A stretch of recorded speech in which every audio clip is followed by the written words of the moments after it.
Bienvenidos a un nuevo episodio de Para Dormir Después Podcast, un show semanal de libros y películas en donde en cada semana platicaremos de aquellas grandes obras que nos han hecho quedarnos pegados a la página o a la pantalla y donde sin importar la hora hemos preferido desvelarnos y dormir después. Yo soy su host Miguel Zárate y me encuentro como siempre acompañado de mi gran amigo y co-host Ramiro Alvarado. ¿Qué pedo, cabrón? ¿Qué onda, cabrón? Aquí andamos. ¿Qué pedo? ¿Listo para grabar? Listísimo, viejo. Aquí estamos un sabadito más, esta vez por la tarde y esta vez por cuestiones de pandemia, quise decir, la cual al parecer no flaquea. Estamos cada quien desde nuestra casa. Pero pues digo, no tenemos ningún problema. Tú estás acompañado de una buena cheve, yo tengo mi agüita. ¿Qué cuentas, viejo? ¿Cómo te va el día de hoy? Nada, güey, aquí andamos, pues. Ya ves que estamos en remoto, güey. Cuestiones de la flandemia. Creo que se te antojó un flan, güey. Y ni como flan, güey. No sé qué pedo. Esto es lo peor del caso, güey. Pues nada, güey, aquí andamos. Ahora sí que a la expectativa de que no haya ruidos fuertes ni de tu lado, ni de mi lado. Y sobre todo, creo que de mi lado porque los vecinos con los que comparto pared, los covidiotas van a tener peda. Entonces, si se escucha por ahí un sonidero o algo, güey, ahí dispensen. Sí, no, pues digo, igual, tú vives en una privada, yo vivo tal cual en una calle que tiene para que todos entren, entonces igual, si entra el panadero con el pan, pues no se agüiten. Si entra viejo, el panadero pues, con el pan, güey, ese sonido queda de fondo porque es muy chingón, güey. ándale, hasta eso tal vez si nos sube uno que otro punto extra, ¿no? Pues, güey, digo, ¿por qué no te arrancas con el tema que vamos a abrir, con el que vamos a dar esta semana? Para de una vez entrarle ya duro y a la cabeza, dirán por ahí. Va, jalo, güey. Creo que se está haciendo un poco de costumbre el que yo me aviento mis introducciones. Acá un poco jocosas. En este caso no tengo nada preparado acá muy exótico. Traigo algo más convencional. Creo que un poco más convencional acorde al tipo de autor que tenemos. Pero al mismo tiempo no es nada convencional el cabrón. Y pues, ¿de quién estamos hablando? De László Kranjhorkai. Nacido el 5 de enero del 54 en la ciudad de Gyula, al sureste de Hungría. ¿Y quién es? Pues es un novelista y es un guionista húngaro, caracterizado por sus temas de tinte distópicos y melancólicos. También, pues por esa razón de los temas, es que encontramos que hizo una dupla muy perfecta con otro húngaro depresivo, alcohólico y melancólico como lo es Béla Tarr, quien llevaría al terreno del celuloide las dos primeras novelas de Kranjhorkai, que es Satantango del 85, la fecha del libro, siendo la película adaptada en el 94, y Melancolía de la Resistencia del 89, adaptada en el mero 2000, güey. Bueno, pues László es un autor que dentro de su repertorio cuenta con 7 novelas publicadas y una octava que aún está por estrenar este 2021. Uf. Y también encontramos que cuenta con 4 novelas cortas y justamente en este episodio hablaremos de aquella primera novela corta que fue publicada originalmente en el año 2003, que es Al norte la montaña, al sur el lago, al oeste el camino, al este el río.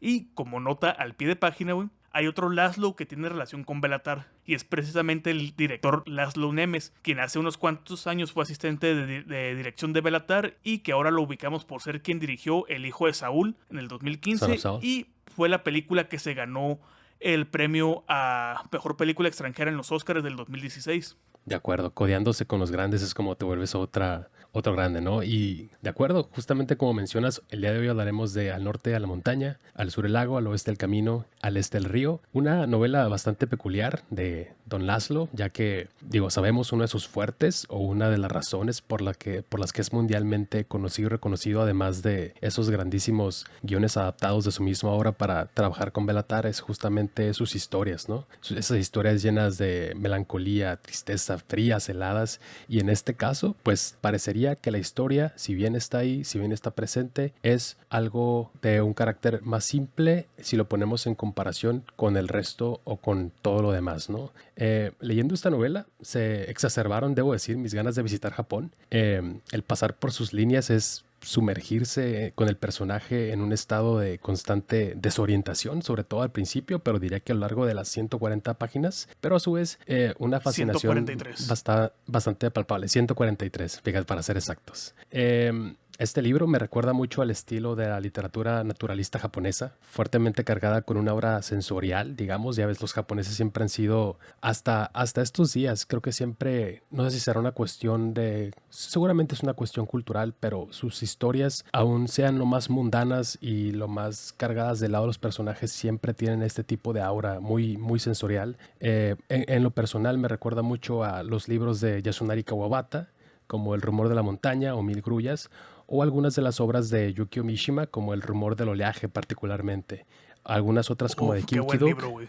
machín, güey. Y también del lado occidental me recordó mucho a un estilo narrativo de un libro que se llama El Peregrino de J.I. Baker, que es justamente un roquito, güey, que le encantaba nada más ponerse a ver pájaros, güey, ponerse a ver aves y en particular ponerse a ver a los halcones peregrino, güey. Entonces, este tipo de literatura que es bastante consciente de su entorno, siendo ya sea natural, ya sea arquitectónico, pero que le deja muchísimo al lector, güey. No sé qué opinas de, como tal, tú de la historia de la novela como tal. El libro del halcón peregrino que mencionaste no es aquel que Werner Herzog recomienda si quieres ser un buen cineasta. No estoy seguro, güey. Tendremos que revisar a ver si es justamente ese que comenta Herzog. Pues mira, ¿qué opino yo del libro? Primeramente, creo que debería haber un cambio en el nombre del título, a pesar de que el título tiene sentido y lo vemos más adelante. Claro. Para mí, el libro debería llamarse Descripciones del Universo, o algo por el estilo, güey. Aunque siendo sinceros, como ya mencioné, el título de Al norte la montaña, al sur el lago, al oeste el camino, al este el río, tiene sentido. Eso sí, se hace mención de esto aproximadamente por la página 40-50 y luego se vuelve a retomar de forma más profunda por ahí de las últimas 20 páginas. En esta ocasión, la neta, la hipnosis del libro está bien escueta, güey. Realmente no hice mucho, sí. O acaso lo hice todo.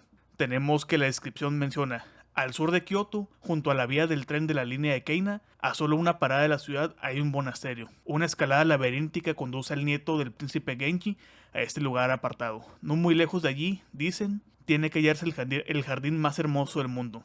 Creo que precisamente esa parte de la escalada laberíntica describe perfectamente lo que es leer este libro, güey. Así como nos narra esta subida inmensa y enredada por el pueblo para poder llegar a aquel monasterio, también nos mete en un mar de descripciones larguísimas, enredadas y en algunas ocasiones un tanto repetitivas, pero que no molestan, o por lo menos en esta ocasión a mí no me molestaron, porque llega un punto en que tanta vuelta hace que dejes de concentrarte precisamente en lo largo que son las descripciones y simplemente te dejas llevar, güey. Hasta llegar al punto en el que no sabes si estás escribiendo una pérdida, un infierno personal, o simplemente te está hablando de la naturaleza. Por ejemplo, en este preciso momento, que dice: de modo y manera que estaba cuando no estaban, y solo dejaban el deseo de que volvieran o el temor de que llegaran, así como el recuerdo de que habían pasado. Pero lo más doloroso era que el que una vez había estado nunca más regresaría. Y uno bien podría pensar que está hablando de aquellas personas que ya no están, aquellas familiares ausentes, pero no, güey. Nos está describiendo los tipos de vientos que recorren aquel pueblo abandonado en donde se encuentra el monasterio. Así es. Sí, me encanta justamente que eres muy vocal con respecto a ese estilo narrativo que tiene que ver con las descripciones. Digo, justamente soltaste un tweet como dardo envenenado, cabrón, diciendo que en este caso, por la misma maestría de Laszlo, no te molesta. Y justamente a través de 49 capítulos, que deberían ser 50, 50 son, güey. Son 50. 50, pero iniciamos en el 2, güey.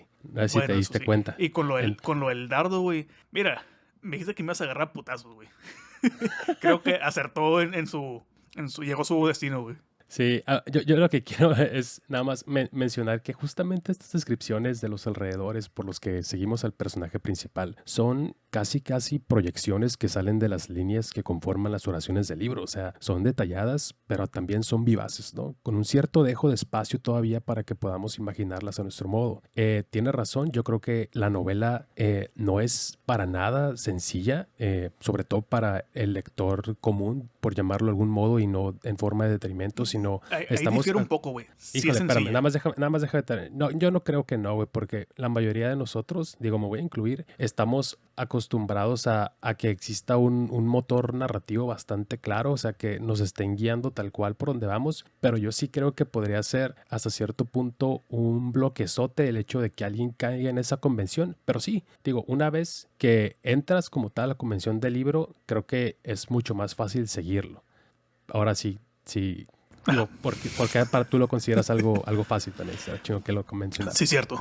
Bueno, ahora sí, creo que aquí tenemos un pequeño debate en algo que a los dos nos gustó y que diferimos poquito nada más en esa cuestión. A mí el libro se me hizo sencillo, tal vez porque me agarró muy rápido. a diferencia de otros libros de este estilo, que son claro. párrafos largos, bueno, para mí fue más sencillo porque aquí sí tiene capítulos cortos. Son 2, 3 páginas, 5 a lo mucho el más largo, pero son páginas corridas. Pareciera que te escuchó de capítulos anteriores, ¿no, güey? Así de que, bueno, vamos a darle de 2 páginas, chingue su madre. Sí, güey, el problema es que en Melancolía la Resistencia le vale madre y se va de tirón otra vez. Pero por lo menos en mi caso se me hizo fácil entrar porque eran capítulos muy cortos, pero páginas muy largas, en el sentido de que es un párrafo corrido, otra vez. Pero, como mencionaba hace unos momentos, lo que me gustó es que la narrativa que tiene es tan rebuscada en ciertas cosas de que describe mucho un mismo objeto, pero creo que lo describe a modo de mantra. Te lo escribe tanto y tan abundante para que tú ya nada más estés en blanco y te dejes ir y empieces a imaginar, te dejes guiar por el camino. En este caso yo sí me imaginé sinceramente la subida del pueblo. O sea, las calles laberínticas con los pasillos angostos, protegidos por todos lados por la casa. Cuando aparece el muro, que es larguísimo, larguísimo como la pinche la muralla china. La muralla hasta china. que de la nada se da cuenta que está dentro del monasterio. No sabe cómo llegó, pero está dentro del monasterio. Eso, sí. O también el momento que creo que es el único que me dolió, güey. La descripción del perro.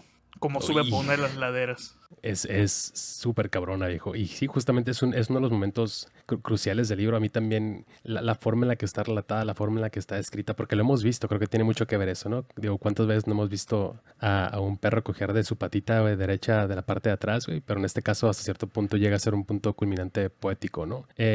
A mí me fascina mucho la forma en la que Krasnahorkai puede plasmar en nuestras cabezas los entornos de la ciudad de Kioto. Y tiene mucho que ver el hecho con que ese cabrón mismo haya vivido justamente en Kioto en los años 96, en 2000, 2005. Y con lo cual es, por supuesto, en gran medida con la novela en cuestión, pero también en cambios en su propio estilo narrativo, ¿no? Yo justamente he leído, nada más en cuestiones de ficción, nada más he leído Satantango, Tango Satánico y esta novela, pero he leído bastante de su obra de no ficción en internet y en PDFs. Y creo que, digo, obviamente estamos hablando de ficción y no ficción, ¿no? Pero creo que es dado como consecuencia la economía del lenguaje también. Entonces, creo que caeríamos de culo, digo, si no mencionáramos, yo creo, en un poquito más a fondo justamente esta mancuerna que hizo con Bélatar desde principios de su carrera prácticamente, ¿no? Porque yo creo que tanto la fama de uno como de otro están completamente enlazadas y es una lástima, pero quizás no una lástima, sino también una visión prometedora del porvenir, el hecho de que esta mancuerna como tal haya tenido su fin. Digo, en 2011 con El Caballo de Turín, digo, sabiendo lo que ellos comentaron, ¿no? Que digo, de su viva voz. Susan Sontag, por ejemplo, lo describió como el maestro húngaro contemporáneo del Apocalipsis, que inspira la comparación con Gogol y Melville. Digo, estas dos grandes efigies de la literatura mundial. Por otro lado, W.G. Sebald remarcó, cito, la universalidad de Krasnahorkai está a la altura de Almas Muertas de Gogol y supera por mucho la mayoría de las plumas de la literatura contemporánea. Entonces digo, grandes plumas de la literatura mundial haciendo alusión a su maestría no es por nada. Y me encanta también el hecho de que Laszlo, si bien no es un autor tan recluso como lo sería Salinger en su momento, como lo es Pynchon o McCarthy, también es un autor que le da el espacio a sus lectores para que esa figura crezca por sí misma, ¿no? Creo que uno de las, no sé, güey, no sé si lo veas igual que yo, pero uno de los problemas de esta proximidad que tenemos entre el público y los autores y los artistas hasta cierto punto ha venido no sé, ha sido más negativa que positiva, como que ese tipo de aura, güey, por lo que involucra el autor se ha perdido. Entonces me encanta mucho esta forma de ser de Don Calvo de arriba, pero con pelo largo de abajo, güey. Krasnahorkai. ¿Cómo le decías? ¿Skullet? Ándale, 3 Skullet, güey. Sí, güey. Por ejemplo, ahorita que mencionabas de las grandes plumas que alaban a Krasnahorkai por su literatura, yo traigo unas plumas bien humildes, güey, en ese sentido. Primero que nada, traigo el video de Otis Lee, el que dice que Satantango es el infierno que él hubiera querido escribir. Y luego traigo una entrevista que se le hizo en Barcelona, donde presentó precisamente este libro, en el cual él menciona que el título tiene que ver con el Feng Shui, precisamente por este viaje que hizo en el monasterio, que fue a Japón, que fue a China, en el cual él menciona que, pues, ¿qué es el Feng Shui? es el arte de seleccionar la ubicación más armónica de los objetos y de los edificios.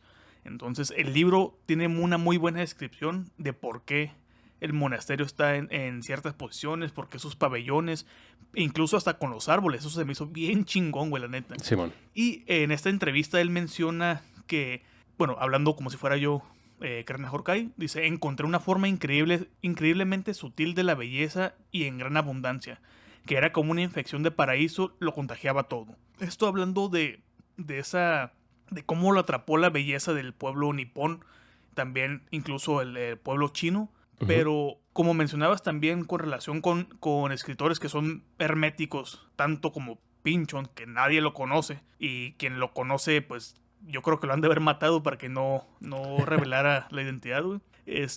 Creo que en el caso de Krasna Horkai, por la propia ascendencia húngara, por el propio estilo de cómo es la gente del país, es una persona reservada.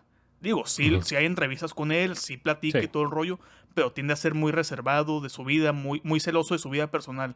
Por tanto, eso me gusta porque le da una mística que creo que los escritores de antaño tenían bien cabrón. Y creo que parte de lo que me gusta, y hasta va a parecer promoción pagada, ojalá nos pagaran, de Acantilado, es que muchos de sus escritores o están muertos desde hace mucho y no hay registro de cómo eran como tal en cuestión de plática, o hay muy pocos, o están vivos, pero en general son herméticos, son como Krasna Horkai.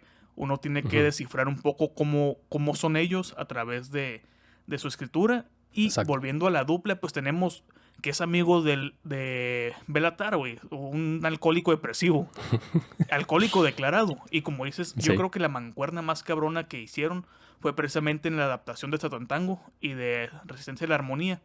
Resistencia a la Melancolía, perdón. Y que al mismo tiempo nunca dejaron de colaborar, porque de una u otra forma estaba Krasna Horkai ya sea supervisando los guiones o metiendo de sí, o viceversa. Incluso estoy casi seguro de que en alguna que otra ocasión Belatar tuvo que ver en algo para novelas posteriores de Krasna Horkai. Sí, sin duda. Me imagino que ha de ser ese tipo de amistad que trasciende como tal el hecho de estar trabajando en un mismo espacio, en un mismo proyecto, ¿no? Pues digo, también a mí me encanta mucho que la novela como tal se ocupa de estas dicotomías que involucran el país que es Japón. No habla tanto del viejo Japón como del nuevo Japón, el Japón en el que el nieto del príncipe Genji se encuentra explorando, ¿no? Esa lucha interior entre la vida y la muerte, ¿no? La apertura de la naturaleza y la alegoría con la arquitectura, ¿no? Esta especie como de obra que nace de las manos del hombre y que trasciende, ¿no? Y que a su vez funge como un espacio para nosotros adentrarnos en él y llamarle hogar, o llamarle recinto, llamarle, no sé, un espacio para orar y rendir tributo. Está muy cabrón, güey. En un nivel más profundo, pero aún explícito, en cada percepción, porque creo que el libro es un libro para las percepciones.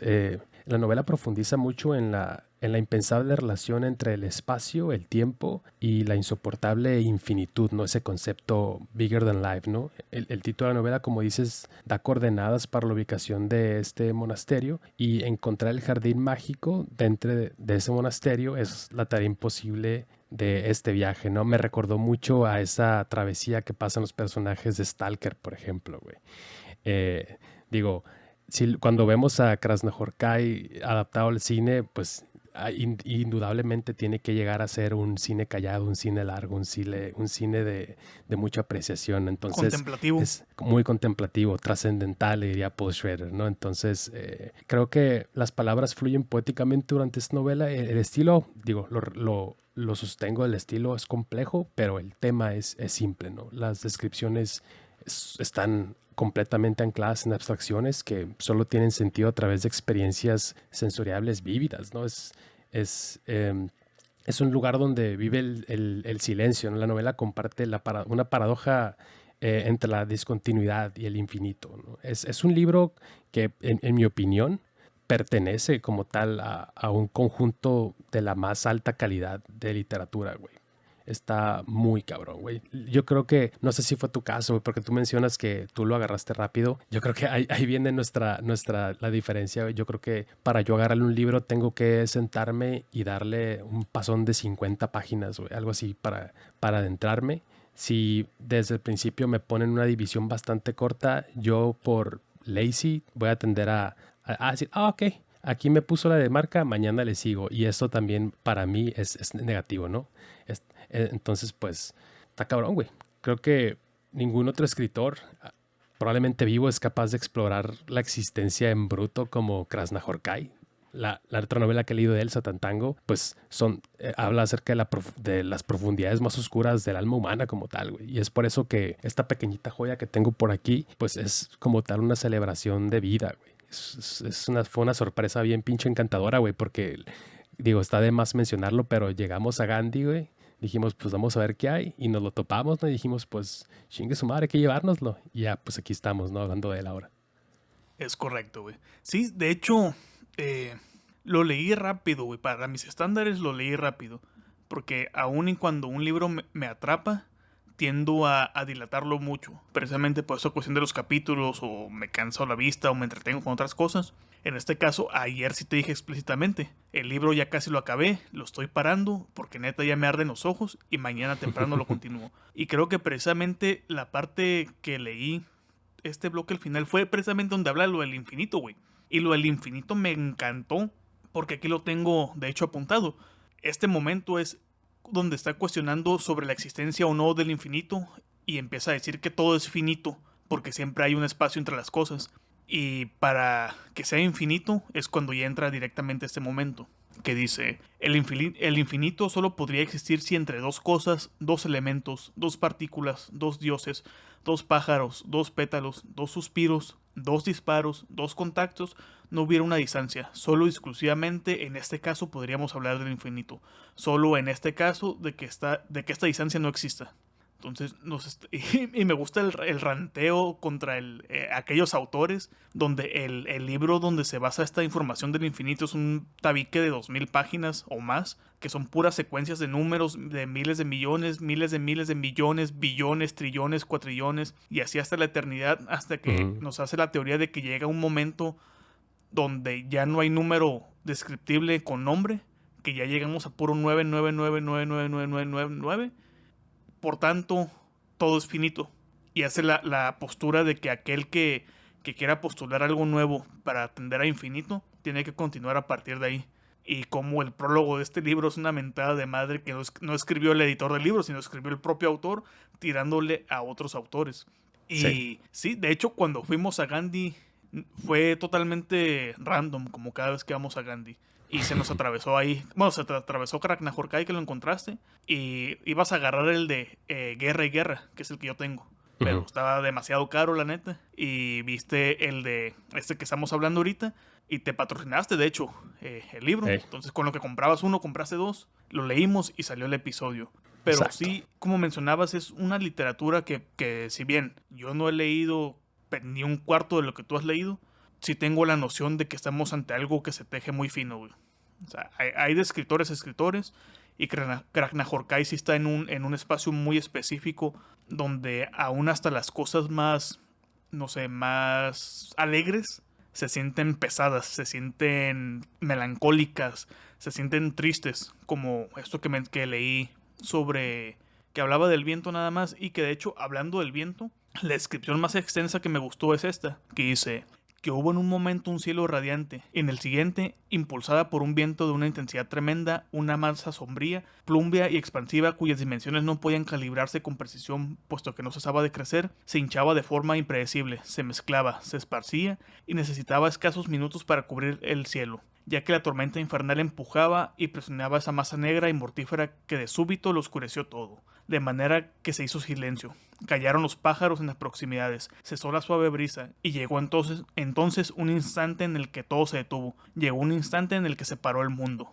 Güey, quiero que este cabrón escriba la narración de mi funeral y que sea leída a su vez por Werner Herzog. O sea, hasta esta parte que está hablando de algo de la naturaleza, que un poco oscuro, pero que debería ser alegre, porque lo que sigue es la parte alegre. Se escucha como la narración del fin del mundo, güey. O sea, no hay de otra.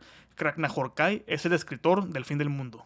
De acuerdo. ¿Y qué mancuerna harían esos 12? Imagínate que Krasnahorkai como tal le escribiera algo a Herzog, güey, o que hicieron ahí una mancuernilla de un jale. No mames, sería otro pinche pedo, güey. Y creo que hago con lo que mencionas, y esa descripción que hiciste al final me encanta, porque justamente creo que aquello que separa justamente a buenos y grandes escritores es probablemente esos fragmentos, esas historias que se quedan contigo una vez terminado el mismo, güey. Y este pequeño libro de 143 páginas tiene varios momentos que me han hecho pensar en ellos desde que los leí. Por ejemplo, uno de ellos es cuando el nieto del príncipe Genji dijo para sus adentros, y citando, o cito, que Buda se apiade y me dé un poco de luz para saber por dónde he de buscar. Que Buda se apiade y me diga si tiene sentido buscar.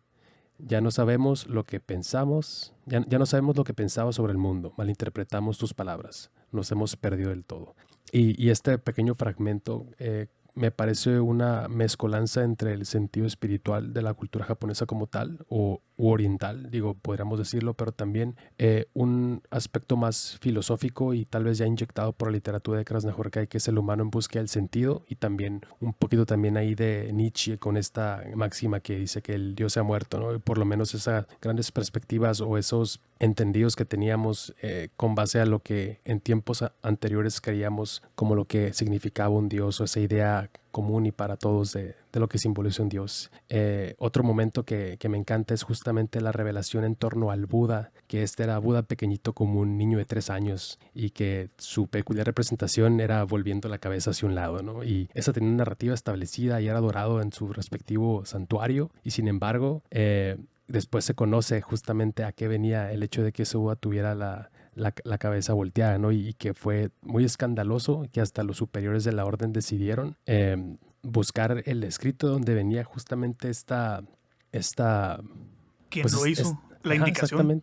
exactamente. A mí me Y recordó algo un poco más turbio ese momento, güey. Porque menciona que lo empiezan a pasear del lugar en lugar de monasterio en monasterio para ver en cuál era aceptado, y que le inventaban una teoría o sacaban una historia del Buda donde podía haber relación. Y ajá. eso me sonó un poquito como a la iglesia católica, ¿no? O sea, no le encuentran motivo al por qué hay demasiados niños que se están quejando de un padre, lo empiezan a mover de parroquia en parroquia y de la nada tienen que inventar el que llegó de misiones o algo. Ándale.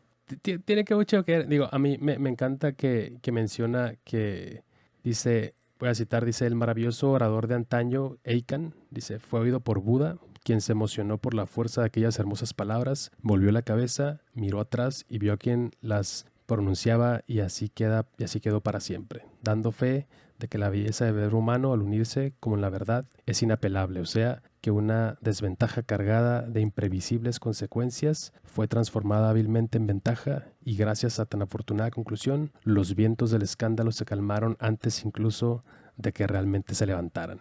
Y digo, tiene mucho que ver a lo que dices a la Iglesia Católica, porque hay un sinfín de historias de personas que voltearon cuando no tenían que voltear y les pasó algo, pero también me recuerda mucho a la cultura griega, y es los dioses o los seres divinos siendo encantados por hombres, y un ejemplo más de que las historias basadas en dioses y en divinidades, pues al final de cuentas van a voltear hacia abajo porque pues son escritas por nada más y nada menos por nosotros, porque no existen.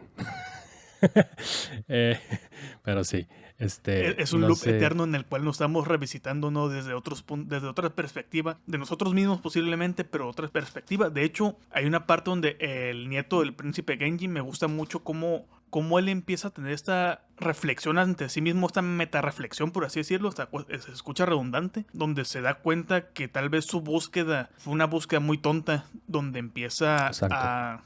Ah, pues mira, de hecho, aquí está. Porque primeramente se anda desnucando en el monasterio, güey. Simón. Pero lo que realmente nos importa como tal es ese momento cuando llega y ve todo vacío y se queda callado, o se mete a este cuartito donde están los sutras y de Sí. la nada le empieza a dar sueño y se queda ahí cae. Pero entre su sueño o lo que está leyendo está esta reflexión donde constantemente se está cuestionando, ¿realmente valió la pena? O sea, ¿realmente viajé para tanto? Para encontrarme aquí por mi obsesión por el jardín más hermoso del mundo, supuestamente, y que no lo encuentre, o que no haya nadie, o realmente valió la pena todas esas diligencias que mandé en nombre mío a buscar este jardín, todos estos años invertidos, todo este tiempo, mi credibilidad o lo que tú quieras. Y cómo va cayendo en sí que todo lo que le decían en su momento, que él los mandaba a la fregada de, ¿sabes qué? ¿Estás loco? Esta es mi misión. De la nada le cae el madrazo en seco. De, güey, posiblemente sí la cagaste, te obsesionaste tanto y andabas buscando algo que no existía o que era muy difícil de encontrar, o algo que no valía realmente la pena. Y me gusta mucho ese momento, porque posterior a eso, y haciendo spoilers, que a fin de cuentas el libro creo que no se puede spoilear, porque lo que importa es la experiencia y el viaje. Exacto. Es cuando encuentra por fin este jardín y nos empieza a hacer la narración Kragna-Jorkai de... Yo cuando estaba viendo la descripción del jardín, sentí que estaba escuchando o viendo más bien un documental sobre el universo que estaba siendo narrado por Carl Sagan o por Morgan Freeman con su voz celestial, donde te empieza a narrar la historia de cómo en un bosque chino los cipreses de ¿cómo se llama el bosque? El árbol, Hinoku. Sí. Creo que Hinoku, que los árboles de Hinoku en cierto día específico, a cierta hora, con cierto clima, en cierto lugar, soltaron sus esporas y que el viento viajó de oeste a oeste e impulsó por Japón sobre ciertas islas hasta que aterrizó a ese pedacito del monasterio y cayó en un árbol ya seco en el cual se incrustaron las esporas, cayeron a la tierra, hubo la condición idónea para que crecieran 3 árboles de 30 metros o más con muchos años y todo el rollo, pero cómo te envuelve tanto la narrativa de forma tan chingona que neta te imaginas el surgimiento del universo. Bien podría ser que te esté describiendo cómo nació el universo, pero no, es un jardín que curiosamente es uno de los jardines más bellos de la existencia, según esa descripción. ¿Y en qué recae su belleza realmente? Esa descripción también me gusta. Que cuando hacen la lista de aquellas cosas que hacen bello un jardín, mencionan mucho las ornamentas del jardín, los arbolitos con listones, las piedras grabadas, las cascadas, miniaturas, todo ese rollo. Y de la nada te encuentras con que es un jardín. Bueno, primeramente el jardín está en la parte más inaccesible del monasterio, el lugar donde nadie va, donde no encontrarías nada ni de broma. En el rincón más olvidado por Dios posiblemente. Y encuentras un jardín con 3 hanokis, creo que son los árboles, de 30 metros, gigantes, y que en medio hay una capa de musgo, y hasta el musgo te describen cómo las esporas viajó, cómo creció, cómo se entretejió todo, cómo hizo el colchoncito, y cómo debajo de ese punto exacto, que hay tantos minerales importantes que han pasado siglos y siglos de que se derriten, se vuelven a solidificar, que no pierden cualidades, como posiblemente debajo está el manto terrestre, con la parte más pura de la existencia posiblemente. O sea, te vende que estás llegando al lugar mágico, una utopía. Y todo alrededor es la vida, güey, la vida misma. Que de hecho, haciendo mención también de los libros, es cuando hace la narrativa de cómo se planea el monasterio, cómo lleva años y años y más años el planear la distribución del monasterio, el punto exacto, el plantar los árboles y plantarlos por zonas, por alturas. Y cómo las capas de árboles tienen la importancia porque van a determinar según qué zona de la construcción del monasterio. Y es precisamente aquí donde viene el porqué del título, que dice, y citando, los 4 preceptos de la ubicación se cumplían a rajatabla, y el monasterio lo defendían al norte de la montaña, al sur el lago, al oeste el camino, al este el río. Pues así rezaban los 4 grandes preceptos. Así es. Ahí está el Feng Shui que mencionabas al inicio del podcast. Y sí, creo que hace ratito dice el clavo con la gran realización que tiene el nieto del príncipe Genji, que me encanta, que nunca sabemos su nombre y cada vez que hablamos de él tenemos que decirle el nieto del príncipe Genji, güey. Pero es creo el que menos importa en esa historia, güey. De acuerdo.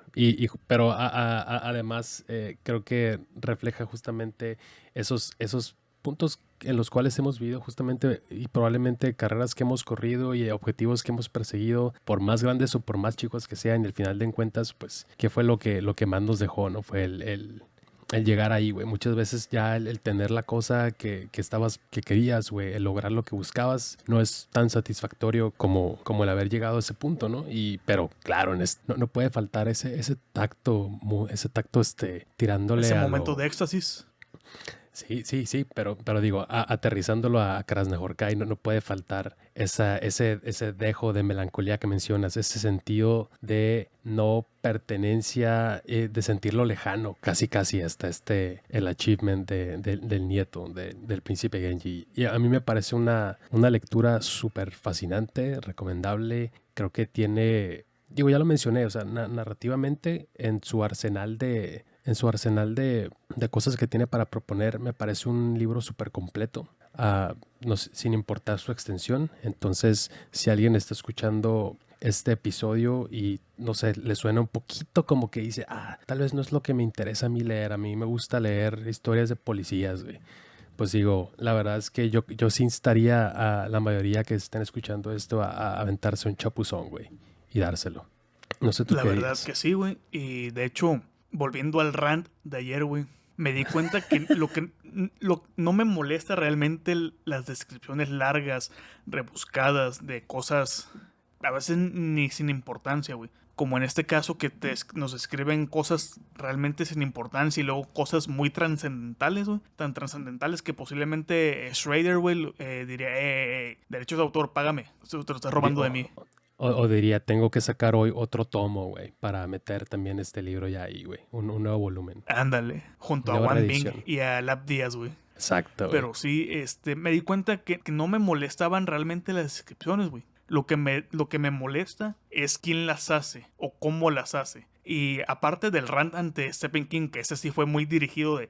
O sea, Stephen King no me gusta nada cómo describe las cosas. Él se puede No, aventar páginas y páginas. nomás te faltó etiquetarlo, güey, ya para mentársela derechito. Ahorita voy a editar el tweet y lo voy a robar, güey. Pero me di cuenta que realmente la deficiencia en que no me gustan las descripciones es de quien tiene la pluma. Ujú. Realmente, porque en el caso de Krasnahorkai, pues la novela completa son 143 páginas de pura descripción, güey. En donde el nieto del príncipe Genji es lo que menos importa. Creo que hasta tiene más peso el séquito que lo anda buscando, que andan bien borrachos, Exacto. que están cuesta arriba en el pueblo perdidos, pero que se encuentran una máquina de sodas cada 2 metros, bueno, cada 2 cuadras, y se ponen a pistear hasta que se voltean y se regresan bien borrachos a la estación, güey, y los Simón. regresan al pueblo anterior. Lo regresan, güey. Que el propio príncipe, que el propio nieto del príncipe Genji, güey. Entonces, realmente, yo sí, igual que tú, recomiendo este libro. En mi caso, yo no le pondría un filtro de para quién es y para quién no es. Porque siento que realmente los capítulos son cortos. No tendrían por qué desesperar mucho a las personas. Las descripciones sí son hiladas y sí tienen su flujo. Entonces yo sí realmente lo recomendaría para cualquier persona. Primeramente que o tenga el dinero y le gustó la portada y lo haya comprado impulsivamente, o lo encontró en PDF en algún lugar y que pues nos perdone Fernanda Melchor, pero si lo encontraron en un lugar y les llamó la atención, lo leyeron, o si es por recomendación de nosotros que lo están leyendo, o alguien que se los prestó, cualquier sea el motivo, si lo tienen, léanlo. Es una lectura que si son muy flojos, como yo, a veces, 3 días se lo echan. Y 3 días está bien para este tipo de libros. Simón, Vayan a yo, su yo no, ritmo. yo no- 2 días, un tirón, güey, no hay problema. Eso sí, güey, yo lo que sí recomendaría es justamente, sí pueden leerlo a sus anchas y a su ritmo, pero si traten de no avanzar. Es muy fácil avanzar este libro, es tan fácil que puedes decir, chingue su madre, no supe ni qué dijo aquí, y empiezas a saltarte líneas, güey. Entonces, yo sí recomendaría que traten de sacar lo más posible de esas 2 páginas y media que van a dar cada capítulo, para que sí se empapen completamente de lo que Krasnahorkai está tratando de expresar a través de las palabras, güey. Y es un buen libro para agarrar frases sin contexto, güey, Uf, y publicarlo como cual tío en Facebook o en Twitter.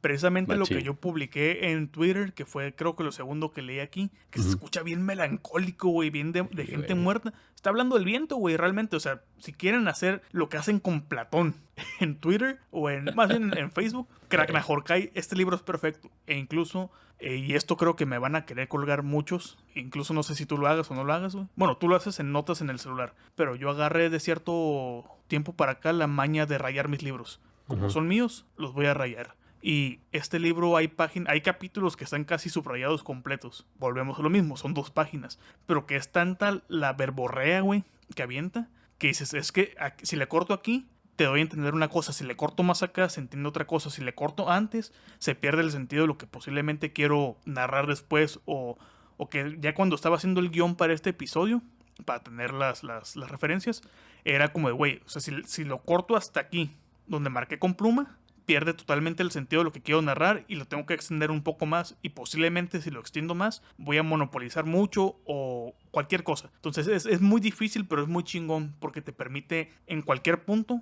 sacar información de todo.